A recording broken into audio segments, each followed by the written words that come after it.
Hey guys, so I am making this video for you guys out there who are in a situation where your cars are not starting. My uh, I had an issue with my truck the other day, and it wasn't starting at all. And I did find out what the answer was, and I did get it to start. Everything was, everything's working fine now. But let me tell you guys what happened with that. So basically, I was parked at a Home Depot and went to get some stuff. Came back out, tried to start the car, tried to start it, and nothing happened. Nothing happened. Like got in, and everything else worked. The dash, everything else worked. I just got this truck a couple months ago, but and it drove fine. Everything worked fine, except could not get it to crank this time around. But once I got in, everything, all the chimes were good, or all the everything worked, except it wouldn't crank. Like radio, uh, blower motor, everything was working except it wouldn't crank. So I was like thinking to myself, okay, I wasn't in the Home Depot for that long. I was in the Home Depot for maybe like 45 minutes or something like that. Maybe I left the lights on. So first thing I did was I turned on the lights. Turned on the lights, and they were pretty bright. Went out, checked out the lights, the headlights, and they were pretty bright. I'm like, maybe it's not the battery, because first thing that came to my mind is the battery. I don't know the history of the battery. So anyway, I popped the hood, looked at the battery. Battery was like 2 years old. Like possibly the battery, but seeing as how bright the lights were, it should have just done a slow crank if the battery was weak.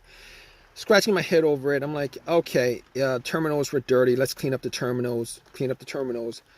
They were a bit loose, and I had a little ratchet set, and I ratcheted it up, tightened it up, and I was hoping that was the issue. Went back and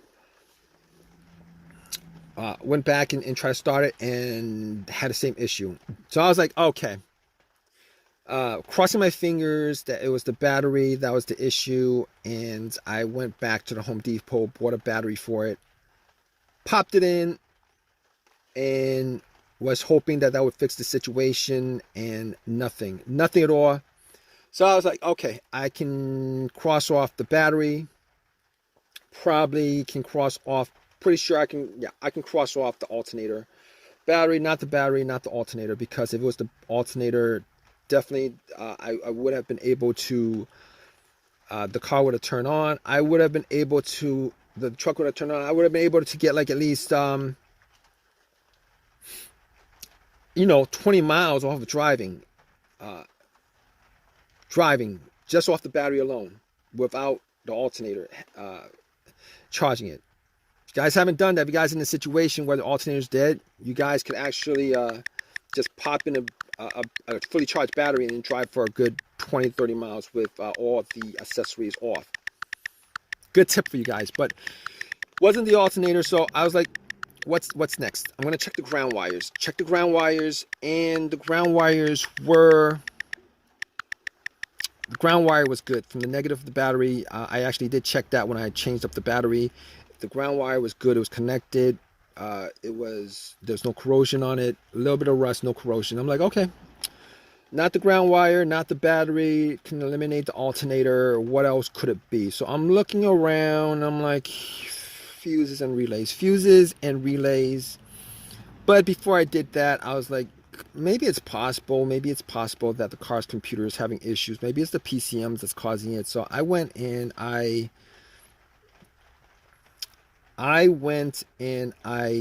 got I had an OBD2 that I used when I bought the car that I got from Walmart for $19. And basically what I did was I know that the OBD2 is not going to pick up a no start issue for the most part. It's, you know, especially a $19 OBD2. But I plugged it in just to make sure that the battery's connected to the car. And guess what? The computer was connected to the car. And guess what? The computer was connected to the car. It did a readout.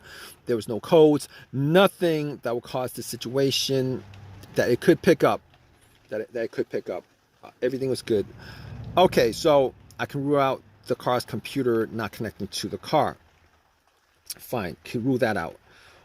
At that point I was thinking, okay, I got a couple of easy fixes left with this. A couple easy fixes I have left with this. One of those easy fixes would be a fuse or relay. And I was crossing my fingers that it may be a relay. But thinking about it, I thought about it, I was like, okay, every time I try to start, and I did try to start at least 20 times, it would make a click. It would keep on making like one click on each try. And one click on each try, pretty sure that that's coming from the relay, all right? Because if I had heard no click at all, I would know that maybe the relay was having issues, because the relay, that click is just a relay initiating from the battery to the battery initiating contact to the starter, battery to relay to starter. Anyway, at that point, I was able to rule out the relay. Thinking more about it, I was like, maybe it's one of the fuses. Maybe it's the fuse to the starter. And I was thinking all these situations that I had previously, and before I got this truck, I actually did have an Acura, and one of those situations that occurred when I had that Acura was a no start, no crank situation, and it was no crank, no start situation in with that car because I had no power to the car, and figured out that it was the main fuse that was blown. Pretty much connected two screwdrivers, two metal ends of the screwdrivers to where the fuse terminals were, and the car powered on and started up. Unfortunately, it was not an easy fix for this, for this, because I was getting power. I was getting power for everything except I was getting power to everything except it won't crank. The engine won't crank. So I was like, okay, let's cross that off the list. The other fuse issue that I had was with I believe it was either the fuse to the car's PCM or fuse to the fuel pump. It would crank, but it would not turn over. Everything else worked. It would crank, but it would not turn over. And changed that up, and I believe it was the fuel pump fuse. Changed the fuse. It started right up. Which unfortunately is not the situation in this case, because this is a no crank, no start issue. It will not crank at all. So at that point, I pretty much crossed off pretty much everything that could possibly be the issue except for the starter. Now, here's this issue. Here's my problem with this issue, particularly with the starter. Now, well, not exactly a problem, but the guy who sold me the car told me that the starter was changed up like, a year and a half ago. He's selling the car with a starter that's practically brand new. Only put on a couple thousand, like 5,000, 7,000 miles on the car since he swapped out the starter. And I was thinking to myself, maybe it is the starter. Maybe it is the starter. So I like. At that point, I was like, there's no way I could test it out. I could, but there's no way I could test it out, particularly in a Walmart parking lot. So I was like, I had my tools with me and everything. So called AAA. AAA picked up the truck, drove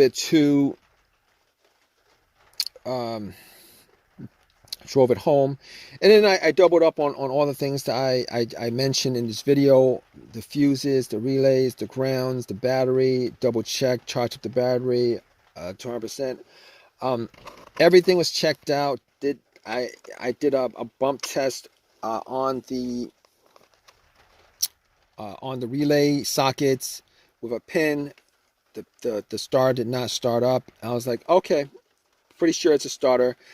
And at that point, I was like, at least 99% sure it's a starter. Took everything, went to the starter, took a cable from the positive line, hooked it directly to the terminal on the solenoid, did not bump at all.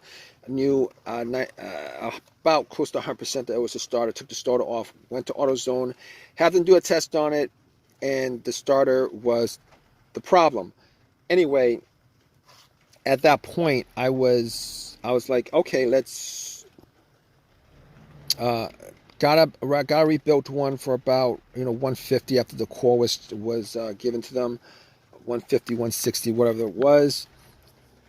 Popped the starter in, and you know what? I was hoping that it was the starter. Popped the starter in, turn it on, and it turned on. It turned on, and I was glad that it was a starter. I mean, it was. I was disappointed that the starter was the problem after being told that it was replaced, but things happen. But of all the things that could happen, wasn't the biggest deal in the world. Got the starter put in, and got the truck to work. I'm all good with it. If you guys are in this situation, you guys are still with me, just go through all the steps as far as what I've mentioned in this video. You could probably figure out like 99%, probably like 90% of the situation that's causing your car or truck or whatever you're driving not to start. It's probably because, it was probably caused by one of those things that I mentioned. All right, it's probably caused by one of the things that I mentioned. But if I've helped you guys out, please give me a thumbs up. Please subscribe. If you guys have a comment, particularly with your situation, please leave a comment in the comment section. Hope this has helped you guys out. Hope you guys, hope the cause of your problem is probably one of those easy fixes that I mentioned: a fuse, a relay, maybe the battery, negative ground wire. Even the alternator is probably easier to replace. But anyway, regardless of that, take care, guys.